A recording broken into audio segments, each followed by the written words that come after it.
यहाँ पे पीछे एक शो चल रहा है, कोई सिंगर है यहाँ के, अल्बानियन सिंगर शायद से। तो वो लड़की बड़ा खूबसूरत गाना गा रही है, लेकिन सबसे अच्छी बात है कि बीच में वो रुक के जो पीछे ऑडियंस है उनको एनकरेज कर रही है गाना गाने के लिए, और बड़ा खूबसूरत गाना गा रहे हैं वो सब।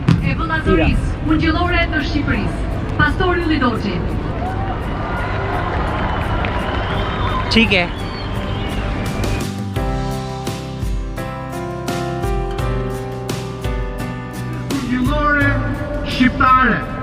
हाय। ये भाई इजिप्ट से। Hi, how are you? Are you good? Have you enjoyed?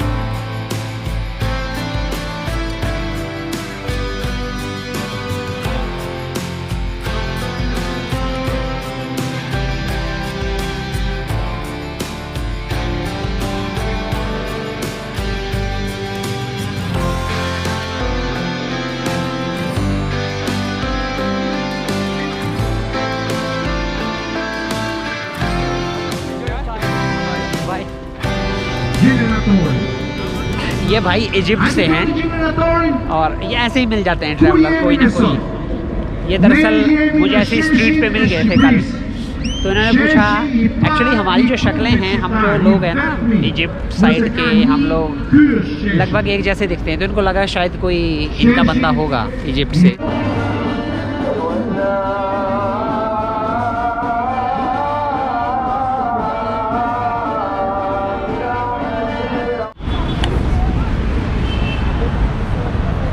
ये जो बड़ी सी बिल्डिंग है यहाँ पे, इसके पीछे मोंटेनेग्रो की एम्बेसी है।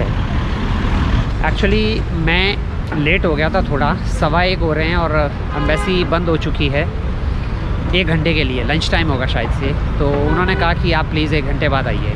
मैं खुद ही लेट हो गया था सुबह से किसी काम की वजह से। मुझे एक्चुअली स्टेटमेंट्स निकालने थे बैंक के, उसमें थोड़ा सा डिले हो गया, और अब 2 बजे जाऊँगा, तब तक यहाँ बैठता हूँ और मैं क्या कर सकता हूँ। पहले मैं एक बार एम्बेसी का काम कर लूँ, क्योंकि मुझे लगता है एम्बेसी में 15 से 20 मिनट तो लग ही जाएंगे।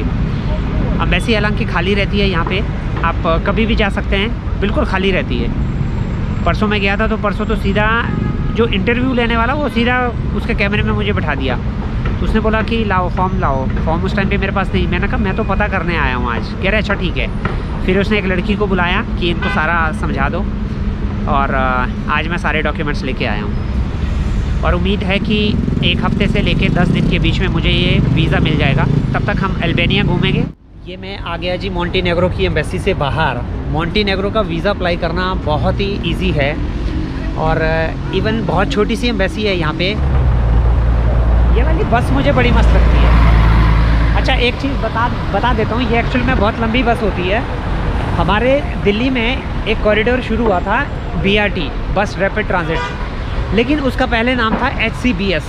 बहुत कम लोगों को पता है उस कॉरिडोर के बारे में कि उसका नाम कभी HCBS था। उसका फुल फॉर्म था हाई कैपेसिटी बस सिस्टम। तो वो सरकार एक्चुअल में ऐसी बस जो होती है ना, लंबी सी बस होती है, जिसमें इवन यहाँ पे कुछ बसेज ऐसी हैं जिसमें 3 पोर्शन है। एक बस है, फिर 2 उसके पीछे 2 और बसें जुड़ी हुई हैं, इतनी लंबी है। तो ठीक वैसी ही वो चलनी थी, लेकिन उस बस के बीच में धर्म आ गया, कुछ धार्मिक स्थल बीच में आ गए, और उस कॉरिडोर को वैसा नहीं बना पाए जैसा सरकार चाहती थी। तो हो गया गड़बड़, और वो बन गया फिर छोटा सा, छोटी छोटी बसों के लिए जो नॉर्मल थी, और वो पूरा का पूरा कॉरिडोर ही फ्लॉप हो गया बेचारा। हालांकि सरकार ने काफ़ी अच्छा पैसा खर्च किया। तो फिलहाल अभी जा रहा हूँ फिर मैं वापस हॉस्टल की तरफ। असल अभी मैं अपने हॉस्टल में हूँ, और ये मेरी आखिरी रात है यहाँ पे। तो मेरे साथ में यहाँ पे 2 लड़कियाँ रहती हैं और एक यहाँ पे लड़का है। तो हम 2 लड़के रहते हैं इस रूम में और 2 लड़कियाँ हैं। ये जो दोनों लड़कियाँ हैं, जैसे मैंने आपको पहले बताया था कि ये दरअसल वॉलंटियरिंग करती हैं। और इसका क्या मतलब होता है कि ये अपनी सेवाएं देती हैं इस हॉस्टल को, और उसके बदले में इनको यहाँ पे रहने के लिए पे नहीं करना पड़ता। और ठीक ऐसे ही ये जो है ट्रैवल करती रहती हैं। लगभग 1 महीने का ये यहाँ पे रहेगा, तो 1 महीने तक ये अपनी सेवाएं यहाँ पे देंगी। तो एक बार थोड़ा सा जानना चाहूँगा मैं इनसे ही कि ये किस तरह से होता है। और आप में से अगर कोई बजट ट्रैवलिंग करना चाहता है, क्योंकि सबसे ज़्यादा जो पैसा खर्च होता है वो होता है एयर फेयर पे, और दूसरा होता है रहने पे। आप सोचिए, अगर आपका रहने का खर्चा ही पूरा ख़त्म हो जाए तो आप एक अच्छे बजट में जो है अच्छी ट्रैवलिंग कर सकते हैं। तो फिलहाल मेरे साथ ये हैं, ये दरअसल हैं इटली से, मेंटिना है हमारे साथ में। तो ये हमें बताएंगी कि कैसे जो है वॉलंटियरिंग करनी है। Yeah. Can you please tell me something about for my subscriber? Okay, for how you do volunteering. it? Yes. Okay, well, you can use different sites for volunteer. I use like Workaway. Okay. So basically, you subscribe to this site. They show you all the hosts around the world. So Okay. you can just type a country where you want to visit, Okay. and they're gonna show up all the places you can volunteer into. Basically, you do like 5 hours of work each Okay. day. In the hostel is mainly housekeeping or reception, Okay. and they give you accommodation and food usually. So Okay, this way you can so travel well paid. food is also included. Yeah, you have some, like in some places you have more, in some less. It depends. You can just decide with the host. Okay. Like also like here we have some pasta and like beans and stuff like that. Okay. And but it depends. Like in a place where I was before, they used to cook me like really big meals, so really fulfilling. Okay. And yeah, basically you can do hostels, farms, or being in houses, maybe babysitting. Okay. And there are different side workaway, woofing, many of them all around the internet. Okay. And it's really good because you can travel without almost paying nothing. I pay just for my like transportation, Okay. so that's really So nice. your food and your accommodation is free. Yeah, it's- you yeah, just need it's to paid pay for for your transportation. Yeah, transportation and stuff you want to do like by yourself, museum and the usual thing when you travel. Okay. So whenever you apply for this Yeah. service, so what all conditions you have to fulfill actually? Actually, not much. You just have to pay for the site usually. So it's all around 40 euros. So $4 would be, I don't know, $44. Okay. And you just have to have a profile. So all your picture, they check your identity. Right. And then you start applying to places. So you text with the host. They like you. Sometimes they do like video call, like to check if you're not crazy. Okay. And that's pretty much it. You don't really, and if they like, for sure, if you're not working, they can send you away. For some places you can stay just 3 days, for example, and other you have to stay at least a month. Okay. Also usually at least a month. Like Okay. here I'm going to stay a month because it's a month. Uh-huh.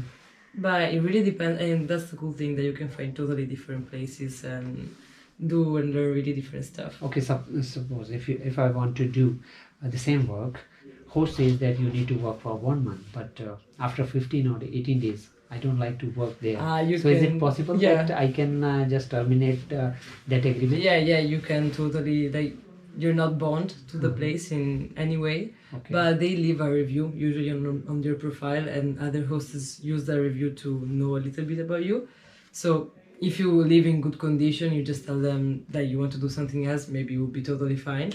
But maybe if you leave without a notice, like it happened to me before, people just left a place and leave a place like without a worker, they can like leave a bad review on your profile, and that will make you harder to get new hosts to hire you. So there is still, this little agreement that you have to follow. Okay. So thank you so much. So इस तरह से आप जो है travel कर सकते हैं। ये एक सस्ता फंडा है। आप देखिएगा, ये लड़कियां, ये लगभग 21 या 22 साल की लड़की है और ये ट्रैवल करती है ऐसे ही, और लगभग 4 कंट्री ये अभी रिसेंट में ट्रैवल कर चुकी हैं, और इनकी टोटल कंट्री हो चुकी हैं 18 कंट्री ये घूम चुकी है, इतनी छोटी लड़की। और ये बस ऐसे ही करती हैं कि एक जगह पे कहीं पे अपनी सेवाएं देंगी, और उसके बाद इनको फूड और रहना सहना ये दोनों फ्री रहता है। ये सिर्फ अपना थोड़ा सा अमाउंट ट्रांसपोर्टेशन पे खर्च करती हैं और इस तरह से मूव करती रहती हैं। और कल जब ऑन कैमरा ये नहीं थी तो ये हमसे इनसे बात कर रहे थे कि लगभग 18 कंट्री ये घूम चुकी हैं, और मैंने पूछा कि ये आपका प्लान क्या है, तो ये कहती हैं कि मेरा जो प्लान है वो दुनिया में लगभग 50 से ऊपर की कंट्रीज़ घूमना है। तो मैंने कहा कि आपके जो पेरेंट्स हैं वो क्या अलाउ करते हैं इन चीज़ों के लिए? तो ये कहते हैं कि जब भी आप हमारे देश में 18 साल से ऊपर हो जाते हैं तो जो पेरेंट्स हैं फिर उनकी बाउंडेशन नहीं रहती है, जो बच्चे हैं वो खुद करते हैं।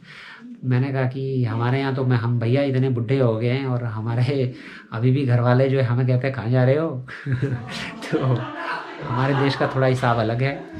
इस तरह से जी आप ट्रैवल कर सकते हैं। अगर आप वॉलंटियरिंग करते हैं कहीं पे तो आप बिल्कुल फ्री में, यानी कि इनको थोड़ा सा काम करना होता है और उसके बदले में इनको खाना और रहना फ्री मिलता है और पूरे महीना ये लड़कियां यहाँ पे रहेंगी। उसके बाद ये अगले किसी शहर की तरफ मूव करेंगी। ये एक देश की राजधानी है, लेकिन संडे का दिन है और इस राजधानी में लोग ही दिखाई नहीं दे रहे हैं, बहुत कम लोग दिखाई दे रहे हैं। और अभी मैं भाई से बात कर रहा था कि यहाँ पे आज क्या है, ये खाली खाली है सारा कुछ।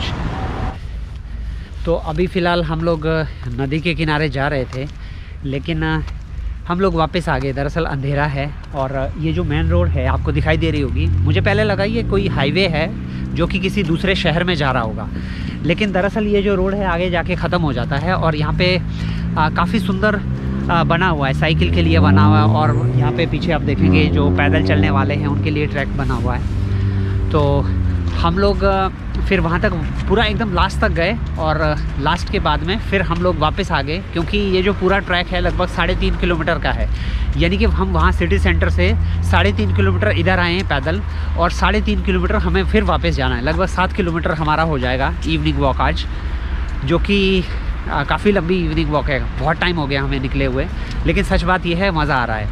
और यहाँ पे थोड़ा सा अलग सा है सिटी सेंटर से, बड़ा खुला डुला सा है। ट्रैफिक भी थोड़ा कम है, 2-2 4-4 कारें हैं। अच्छा आप एक बात बताइए, ये जो शहर है इतना, मतलब ये राजधानी है यहाँ की, लेकिन इस राजधानी में ट्रैफिक बिल्कुल भी नहीं है। डीटीसी में 33 लाख लोग सफ़र करते हैं और इस देश की आबादी है सिर्फ 28 लाख। लगभग 5 लाख लोग एक्स्ट्रा सफ़र करते हैं हमारी दिल्ली में सिर्फ डीटीसी में एक दिन में। तो इस देश की पूरे की आबादी है 28 लाख। कितना छोटा सा देश है। और ठीक ऐसे ही हम यहाँ से चलते जाएंगे, लगभग 3.5 किलोमीटर बाद हम पहुँच जाएंगे सिटी सेंटर। शाही पनीर है और ये नान है, बटर नान। इसकी कीमत होगी लगभग भारतीय रुपयों में 13 या 1400 रुपये। और हम दो लोग खा रहे हैं दरअसल इसमें। इन 1300-1400 रुपये में सच बात यह है भारत याद आ गया। तो फिलहाल अब खा लेते हैं। भाई ना 3-4 दिन से ना टिप के खा रहे हैं, पराठे खा रहे हैं, वो खा रहे हैं। भाई थोड़ा तो मजाक कर लिया करो, मतलब अल्बानिया में आके इनको थोड़ी राहत मिली है। सच बात यह है, इतने महीनों बाद भारतीय खाना अगर आपको मिलेगा तो सोचिए कैसा लगता होगा। तो फिलहाल मेरे मुंह में पानी आ रहा है। पहले पनीर और गर्मा गर्म ये नान खा लेते हैं।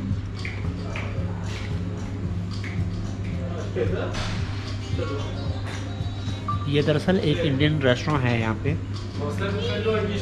लेकिन खाना इनका भी अच्छा है। खाना तो जहाँ मिले खाना अच्छा है। मैं हूँ इस समय अल्बानिया की राजधानी तिराना में और मुझे यहाँ पे दिखी है टाटा की कार। ये टाटा इंडिगो है। बस बोलते क्या टाटा विस्टा विस्टा बोले एक टाइम में मेरी फेवरेट कार थी, जब मेरे पास कार ही नहीं थी ना। हाँ तब ये मेरे को बढ़िया लगता है।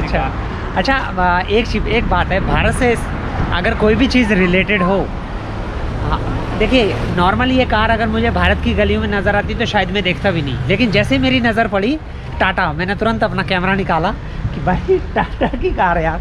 अच्छा सबसे बड़ी बात है कि टाटा यूरोप में कारें तो बेचता नहीं है। ये समझ नहीं आई कि जिन भाई साहब ने ये लेके आए, या तो वो भारत में रहे होंगे, ठीक है, क्योंकि तभी आप कार लेके आ सकते हैं। अरे भाई इन्होंने आएगा तो कौन से वैसे आएगा, समुद्र का समुद्र बारी पड़ जाएगा। लेकिन यार कई ऐसे लोग हैं जो जैसे इन्होंने ली होगी, और कई लोगों को अपनी गाड़ियों से इतना प्रेम होता है कि भाई वो दे दिया होगा इसने, हो सकता है ना। क्योंकि भाई टाटा की विस्टा, वो भी टाटा की विस्टा, जो कार उतनी सक्सेसफुल भारत में नहीं थी, नहीं चली है गाड़ी भारत में, और वो मुझे मिल रही है अल्बानिया की राजधानी तिराना में। और अच्छा कल मैंने एक यहाँ पे स्कूटर देखा था LML का। LML का कौन सा, वो आपने देखा था LML का वेस्पा आता था। एक तो वेस्पा है, लेकिन एक LML का नहीं, यहाँ से नहीं, वहाँ से LML का एक वेस्पा आता था, तो वो स्कूटर भी मुझे देखने को मिला। और यहाँ पे तिराना में आपको और बताता हूँ, बजाज के ऑटो आपको मिल जाएंगे, सामान ढोने वाला जो ऑटो है। मैं हैरान हो गया था देख के, आगे से चलते हैं ना, मैं हैरान हो गया था देख के कि अरे यूरोप में ऑटो चल रहा है, वो भी बजाज का, मतलब सच में। और यहाँ पे आपको बाइक्स मिल जाएंगी।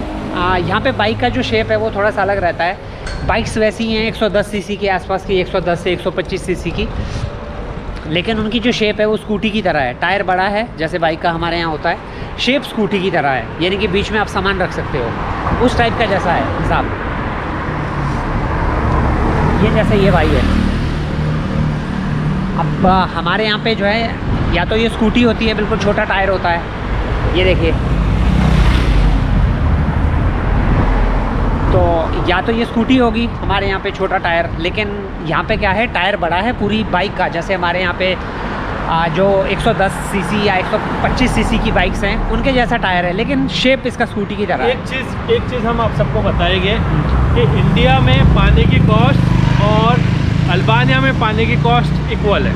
हाँ, हम 2 लीटर पानी की बोतल लेके आए हैं, ये रहा 50 लेक में। इंडिया इसकी कॉस्ट होगी 30 से 35 रुपीज़ होगी। हाँ, और ऑलमोस्ट सेम ही इक्वली एक्सपेंस, कोई कॉस्टली नहीं होती। बट यूरोपियन कंट्री एक्सपेंस होती है, बट अल्बानिया में हमें फूड भी इजीली मिल गया और सब कुछ इजीली मिल रहा है, तो ये इतनी एक्सपेंस नहीं है। बस ये है कि सर्बियन साइड कंट्री जाओगे तो बहुत एक्सपेंसिव होती है, रहना भी एक्सपेंस। अल्बानिया में रहना बहुत चीपेस्ट है कम्पेयर टू रशिया भी महंगा है। हाँ, रशिया भी महंगा है। तो चल भाई, मैं चलता हूँ। अगर अच्छा चलो, बाय बाय बाय, चलो गुड नाइट, कल मिलते हैं। ओके। ये अच्छा, अगर आप एक छोटे से बजट में रहना चाहते हैं यूरोप में, तो अल्बानिया आपको अच्छा लग सकता है, क्योंकि यहाँ पे हर चीज़ सस्ती है, उतनी ज़्यादा महंगी नहीं है, और छोटा सा देश है।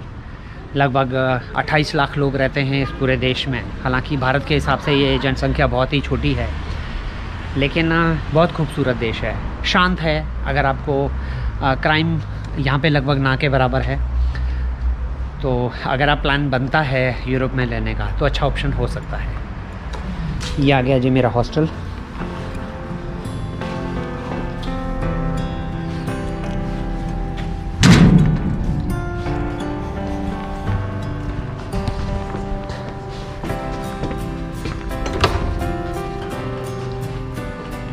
हेलो,